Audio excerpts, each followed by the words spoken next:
स्वामी विवेकानंद ने एक बार कहा था कि अपने जीवन का एक लक्ष्य निर्धारित करो, अपने पूरे शरीर को उस एक लक्ष्य से भर दो और हर दूसरे विचार को अपनी जिंदगी से निकाल दो।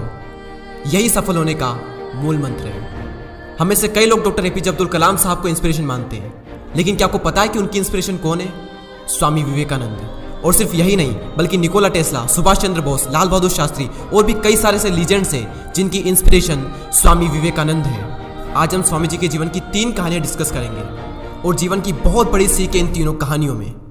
पहली कहानी, एक बार स्वामी जी को नदी पार करना था और वो नदी के पास में खड़े थे। तभी एक साधु ने आकर उनसे पूछा, क्या आप ही स्वामी विवेकानंद हो? स्वामी जी ने जवाब दिया कि जी हाँ, मैं ही स्वामी विवेकानंद हूँ। तभी साधु ने पूछा कि स्वामी जी, आप यहाँ पर क्या कर रहे हो? स्वामी जी ने कहा कि मुझे नदी पार करना है और मैं नाव का इंतजार कर रहा हूँ। तभी साधु ने कहा कि तुम इतने बड़े इंसान हो, कई सारे लोग तुम्हें अपनी प्रेरणा का स्रोत मानते हैं और तुम एक नदी पार नहीं कर सकते। देखो, मैं तुम्हें नदी पार करके बताता हूँ। तभी उस साधु ने पानी पर चल करके उस नदी को पार किया और फिर से पानी पर चल करके स्वामी जी के पास लौट कर आए और बोले कि देखो, मेरे पास इतनी शक्ति है, मेरे पास इतना टैलेंट है, मेरे पास इतना ज्ञान है, उसके बावजूद भी मुझे कोई नहीं जानता। और तुम्हारे पास कोई ज्ञान नहीं, कोई शक्तियाँ नहीं, उसके बावजूद भी तुम्हें सब जानते हैं। तभी स्वामी जी मुस्कुराए और साधु से पूछा कि तुम्हें यह विद्या सीखने में कितना टाइम लगा? साधु ने कहा कि 15 साल। इतने में स्वामी जी की नाव आ गई और स्वामी जी ने साधु को नाव में बैठाया और वहाँ से चल दिए। दोनों ने नाव में बैठकर नदी पार की और पार करने के बाद स्वामी जी ने अपनी जेब से 1 रुपया बाहर निकाला और उस नाव वाले को दे दिया। यानी कि दोनों के मिला के 50-50 पैसे यानी 1 रुपया उन्हें दे दिया। तभी स्वामी जी ने साधु से कहा कि जो काम तुम 50 पैसे में कर सकते थे, उसके लिए तुमने अपनी जिंदगी के 15 साल बर्बाद कर दिए। और अगर यही 15 साल तुम समाज की भलाई में लगाते तो आज तुम्हें भी पूरी दुनिया जानती। और मैंने यही किया, इसलिए मुझे पूरी दुनिया जानती है और तुम्हें कोई नहीं जानता। और स्वामी जी ने साधु से कहा कि तुम्हारी तरह कई सारे लोग ऐसी चीज़ों में अपने दिन, हफ्ते, महीने, साल लगा देते हैं जिनका उनकी ज़िंदगी में कोई मतलब नहीं निकलता। इसलिए अपने टाइम को ऐसी जगह पर लगाओ जहाँ पर उसका एक्चुअल में कोई सेंस निकले, क्योंकि टाइम से बढ़कर इस दुनिया में कोई भी इंपॉर्टेंट चीज़ नहीं है। अगर समय बर्बाद तो जिंदगी बर्बाद।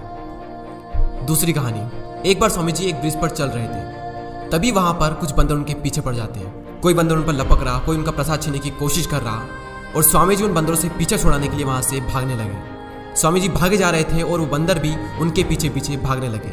तभी एक आदमी ने स्वामी जी से कहा कि तुम डरो मत, इनका सामना करो।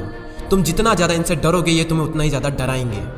तभी स्वामी जी पीछे मुड़ते हैं और आंखें निकाल कर उन बंदरों पर जोर से चीखते हैं और तभी सारे बंदर वहाँ से दुम दबाकर भाग जाते हैं। और उन्हीं बंदरों की तरह होते हैं हमारे नेगेटिव थॉट्स, जिनसे हम डरते हैं। और जितना ज़्यादा हम इनसे डरेंगे, ये हमें उतना ही ज़्यादा डराएंगे। इसलिए नेगेटिव थॉट्स और डर से डरो मत, बल्कि उनका सामना करो। इनसे तुम जितना ज़्यादा डरोगे, ये तुम्हें उतना ही ज़्यादा डराएंगे। और अगर तुम इनका सामना करते हो तो नेगेटिव थॉट्स और डर भी एक दिन तुमसे डर जाएगा। एक बार स्वामी जी उनके गुरु श्री रामकृष्ण परमहंस के साथ कहीं जा रहे थे। तभी रास्ते में उन्हें एक आदमी मिला जो पत्थर पर कुछ बना रहा था। तभी रामकृष्ण परमहंस जी ने पूछा कि तुम इस पर क्या बना रहे हो? तभी उस व्यक्ति ने जवाब दिया कि मैं एक राजा की मूर्ति बना रहा हूँ। रामकृष्ण जी ने पूछा कि क्या उस राजा की तुम्हारे पास में कोई तस्वीर है? तभी उस मूर्तिकार ने कहा कि नहीं, मेरे पास उनकी कोई तस्वीर नहीं है। तभी रामकृष्ण जी बोले कि अगर तुम्हारे पास उनकी कोई तस्वीर नहीं है तो फिर तुम उनकी मूर्ति कैसे बना सकते हो? तभी उस मूर्तिकार ने जवाब दिया कि भले ही मेरे पास उनकी कोई तस्वीर नहीं है, लेकिन मेरे दिमाग में उनकी स्पष्ट तस्वीर छपी हुई है। और कुछ ही देर बाद उस मूर्तिकार ने राजा की सुंदर मूर्ति बनाई भी। और स्वामी जी ये सारा दृश्य अपनी आंखों से साफ देख रहे थे। और तभी उन्हें अपने कुछ सवालों का जवाब मिल गया कि अगर कोई भी इंसान अपनी जिंदगी में कुछ भी पाना चाहता है तो उस मुकाम की या फिर उस चीज़ की तस्वीर उसके माइंड में एकदम क्लियर होना चाहिए।